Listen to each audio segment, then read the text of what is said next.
Group বাইতে click করলাম, এটা এটা বাদ দেই।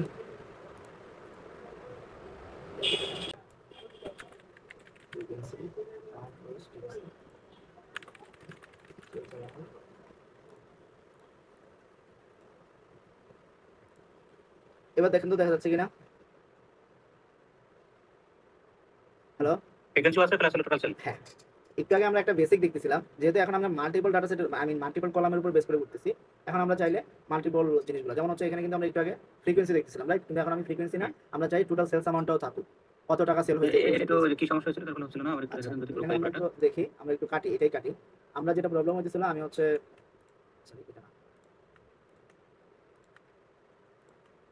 আমি যখন গ্রুপে ক্লিক করছি, এটা বাই ডিফল্ট ভাবে সেই দুইটা জিনিসকে নিতেছিল, এখানে অ্যাড গ্রুপিং। কিন্তু অ্যাড গ্রুপিং এ আমার দুইটা জিনিসের দরকার নেই, আমরা এখানে জিওগ্রাফি হিসেবেই তো রাখতে চাচ্ছি। এখানে সেলস তো আর আমার চাইলে ক্যাটাগরি হিসেবে রেখে লাভ নাই। এখানে ক্যাটাগরি হিসেবে সেলস রেখে তো লাভ নাই, গ্রুপ হিসেবে কি সেলস রেখে লাভ আছে? কারণ সেলস তো এক একটা ইউনিক, এক একটার এক এক অ্যামাউন্ট। ওইটা যদি আমি গ্রুপে রাখি, তাহলে তো আমার ওই যতগুলা এখানে রো থাকবে ততগুলাই কিন্তু আমার তৈরি হয়ে যাবে। আমার আউটপুট যেটা আসবে, যেটা সামারি আসার কথা ছিল, ওটা কিন্তু আসবে না। এটা কিন্তু ততগুলো রো আসবে, কারণ আমরা রোটাকে গ্রুপে রাখতেছি, সরি সেলসটাকে যদি গ্রুপে রাখি, আর এক একটা সেলস অ্যামাউন্ট তো এক এক রকমের। এই জন্য সেলসটাকে আমার এখানে রাখা যাবে না। আমরা অ্যাগ্রিগেট যখন আমরা করতে চাচ্ছি, অ্যাগ্রিগেটে গিয়ে আমি আসলে কি করতে চাই? এখন অ্যাগ্রিগেটে আমি যদি এখানে নতুন কোনো অ্যাগ্রিগেশন অ্যাড করে দিই, যেমন একটু আগে আমি দুইটা অ্যাড করছিলাম, একটা হচ্ছে কাউন্ট দিছিলাম, আর একটা হচ্ছে সেলস অ্যামাউন্ট বের করছিলাম, রাইট? সেলস অ্যামাউন্ট যেহেতু একটা নিউমেরিক্যাল ডাটা, ওটার জন্য আমরা সাম করব অথবা এভারেজ করব, এই টাইপের যে কোনো ক্যালকুলেশন করতে পারি। কিন্তু যদি কোনো টেক্সট বেসড ডাটা হয়, তখন কিন্তু আমরা কাউন্ট করব, রাইট? এখন আমরা সাম করব, এখন সাম করব কোন ডাটার উপর বেস করে বলেন তো?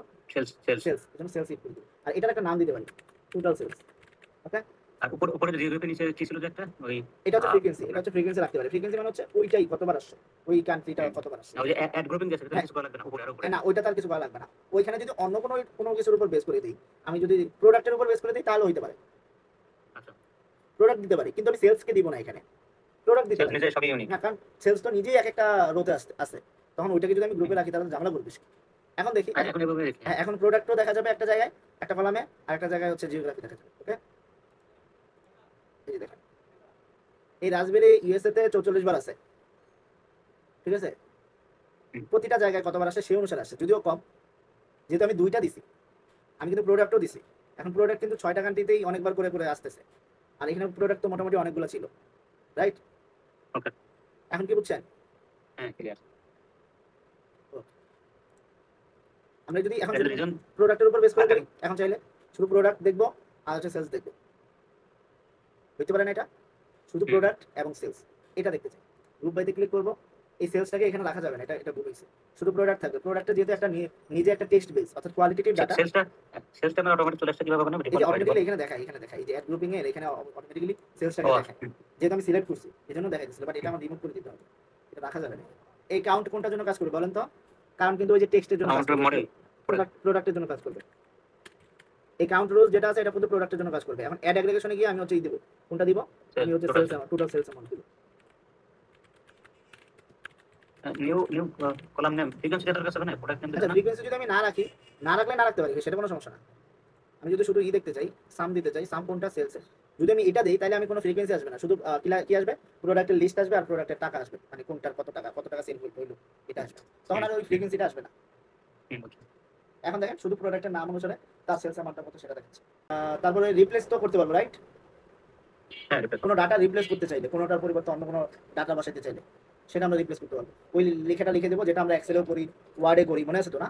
ওইভাবেই কিন্তু এরকম হতে পারে। অনেক সময় আমরা এমন কোনো একটা টেক্সট রিপ্লেস করতে চাই, যে টেক্সটটা অন্য কোনো ডাটার মধ্যে আছে, বুঝছি মানে দুই ওয়ার্ডেই থাকবে, দুই ওয়ার্ডে থাকবে, কিন্তু আমার দুই ওয়ার্ডে কোনো পরিবর্তন করার দরকার নেই। আমরা শুধু সিঙ্গেল যদি থাকে, হ্যাঁ, শুধু সিঙ্গেল থাকলে শুধুমাত্র তখনই চেঞ্জ হবে। এরকম যদি হয়, তখন আমরা কি করবো? ওই যে ম্যাচ এন্টায়ার সেলস কন্টেন্ট, যদি ওই একটা সেলে ওই একটা ডাটাই থাকে, ওইটাই আমি রিপ্লেস করতে চাই, ঠিক আছে?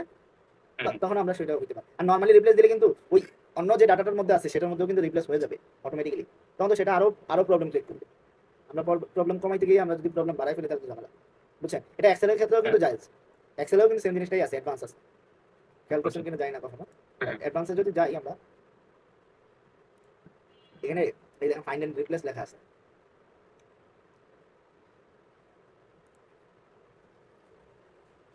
ধরেন একটা রিপ্লেস, এই যে দেখেন, এই যে রিপ্লেসে যাবো, এই যে দেখেন এখানে অপশনস আছে না, এই যে অপশনস দেখছেন, match case, match entire. Match case মানে কি? যদি ম্যাচ পাইলেই সে রিপ্লেস করে ফেলবে, আর ম্যাচ এন্টার সেলস আছে কিন্তু দেখা যাচ্ছে। এই জিনিসটা খেয়াল করবেন, এক্সেলও যখন কাজ করতে যাবেন তখন কিন্তু এটাও দেখবেন, ঠিক আছে। ঠিক। এই জিনিসটা। তারপরে দেখেন সবই গুরুত্বপূর্ণ জিনিসটা আমরা এখনো ধরতেই পারলাম না, যদিও যে ধরবো সমস্যা নেই। মার্জ কোয়েরিজ লেখা আছে, মার্জ কোয়েরিজ। হুম। আচ্ছা, অনেক সময় এরকম হয় যে আমরা অন্য কোনো ডাটা সেট থেকে ডাটা আমরা এই ডাটা সেটে অ্যাড করতে চাই, হইতে পারে না? দুইটার মধ্যে এমন কোনো কলাম আছে যেটা দুইটার মধ্যেই আছে, এমন হইতে পারে না? হুম। তখন আমরা চাইলে মার্জ করতে পারি। আচ্ছা, আমাদের এখানে কিন্তু মার্জ করা ডাটা আছে, যেমন আমি প্রোডাক্টের থেকে কোন একটা কলাম আমি এখানে অ্যাড করতে চাই, কি কস্ট পার বক্স আছে না, হুম। এই জিনিসটা অথবা ক্যাটাগরিটা অ্যাড করতে চাই। দেখেন আমার এখানে দেখতে হবে কোন জিনিসটা দ্বারা এই দুইটা জিনিস লিঙ্ক আপ করা যায়। আমি এমন কোন একটা কলাম কি আছে যেটা দিয়ে এটা লিঙ্ক আপ করা যাবে, প্রোডাক্ট দিয়ে লিঙ্ক আপ করা যাবে, রাইট? হুম। আচ্ছা আচ্ছা, এখানে যখন আমরা মার্জ করতে যাবো একটু মার্জে ক্লিক করি। দেখেন আমরা কি নতুন একটা ডাটা সেট তৈরি করবো নাকি এইটাতেই চেঞ্জ করবো, এটা হচ্ছে এটা বলে merge queries as a new মানে হচ্ছে নতুন একটা ডাটা সেট তৈরি করবো।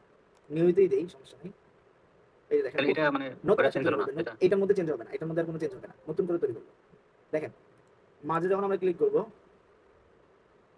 আচ্ছা কোনটার সাথে কোনটা থাকবে, প্রোডাক্টের প্রোডাক্টের, এটা তো শিপমেন্ট, তারপর হচ্ছে প্রোডাক্টের ডাটা দেখতেছিলাম, রাইট? প্রোডাক্টের কোন ডাটাটা দেখতে চাই, আচ্ছা এখানের সাথে এখানে একটা মিল পাবো, রাইট? মিল আছে, হুম।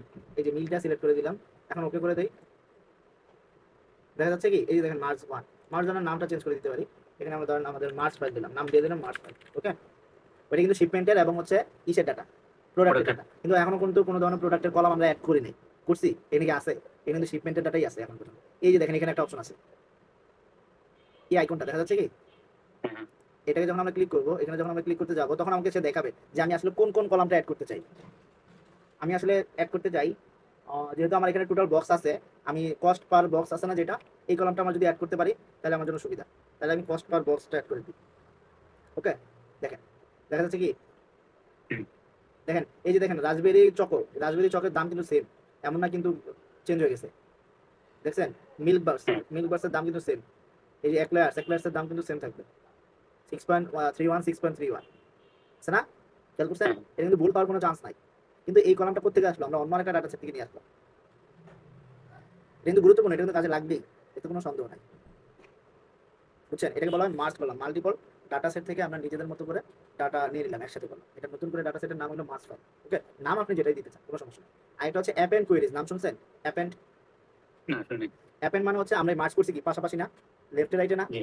অ্যাপেন্ড মানে হুম। হচ্ছে উপরে নিচে।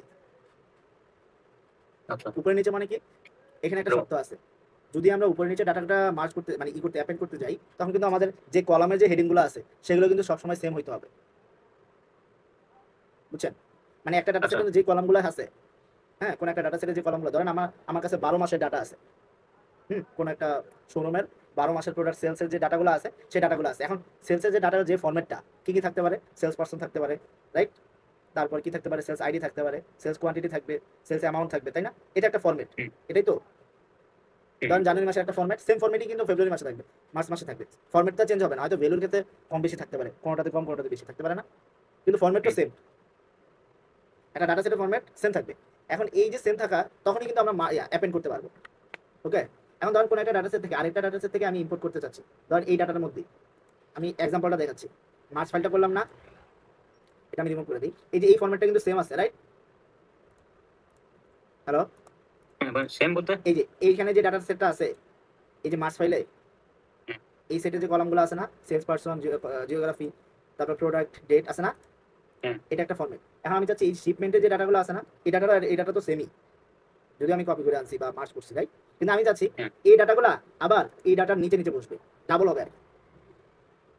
ইমেজিন করেন এটা দুইটা ডাটা সেট, ইমেজিন করেন এটা দুইটা, যদিও এটা একটা ডাটা সেট, ইমেজিন করেন, চিন্তা করেন যে এটা একটা হ্যাঁ, দুইটা ডাটা সেট। আমি চাচ্ছি এই দুইটা ডাটা সেটের যেহেতু ফরম্যাট সেম, আমরা চাচ্ছি একসাথে থাকবে, মানে একই ডাটা সেটে যদি আগে যদি 4000 হতো এখন 8000 হবে। হ্যাঁ 8000 হবে, এই তো বুঝতে পারছি। এখন আমি তাহলে এটা অ্যাপেন্ড করবো কিভাবে, যেহেতু এটা উপরে নিচে, এই জন্য আমরা বলতেছি অ্যাপেন্ড, আর পাশাপাশি কিন্তু মার্জ, ঠিক আছে? দুইটার মিনিং হুম। অর্থ কিন্তু আলাদা।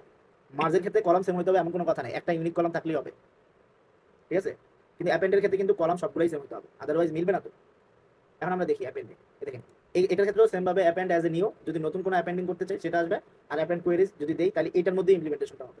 আমি ধরেন append queries as a new দিলাম, নিউ মানে নতুন করে আসবে, নাম দিতে পারি। আচ্ছা, প্রথমটা ফার্স্ট টেবিল কোনটা? এটা। আর নট লাইক যে আমরা দুইটা ডাটা সেট অ্যাড করতে পারবো, আমরা চাইলে অনেক অনেক অনেক ডাটা সেট নিয়ে কাজ করতে পারবো, ঠিক আছে? শিপমেন্টের ডাটাটা দিলাম, মার্স ফাইল একটা, সেই শিপমেন্টের একটা। নট লাইক যে দুইটা অ্যাড করবো, আমরা যদি মাল্টিপল ডাটা হয় তখন আমরা কোথায় চলে যাবো? এই যে 3 and more হলে আমরা এখানে গিয়ে দিয়ে দিতে পারবো, বুঝতে পারছেন? যদি একাধিক হয়, 2 এর অধিক হয়, তখন আমরা যাবো এখানে। আর দুইটা হলে তো এখানে টু টেবিলস এর ফরম্যাট আছে, এটা দিয়ে দিলেই দেখবেন হয়ে যাবে। দেখেন দেখা যাচ্ছে কি হয়ে গেছে? ওর কি ওই প্রথম ডাটা লাস্ট থেকে শুরু হবে? হ্যাঁ হ্যাঁ হ্যাঁ, লাস্ট থেকে আরেকটা ডাটা সেট তৈরি হয়েছে। আর যদি ওই নিউ না দিতাম নিউ না দিলে তাহলে যেটা এক্সিস্টিং ছিল ওইটা অ্যাপেন্ড ওয়াই, যে অ্যাপেন্ড 1 ছিল না, এই অ্যাপেন্ড 1 এর মধ্যেই পরিবর্তনটা হইতো। ওকে, মানে সেকেন্ড যে ডাটা সেট ওটাতে হতো। যেটাতে আমি বর্তমানে আছি, সাপোজ আমি এখন অ্যাপেন্ড 1 এ আছি, এখন যদি এটাতে রাখাই আমি আবার অ্যাপেন্ড করি, তাহলে অ্যাপেন্ড কুইরিজ মানে কি? তখন এটার মধ্যেই পরিবর্তনটা হবে। হ্যাঁ, হুম।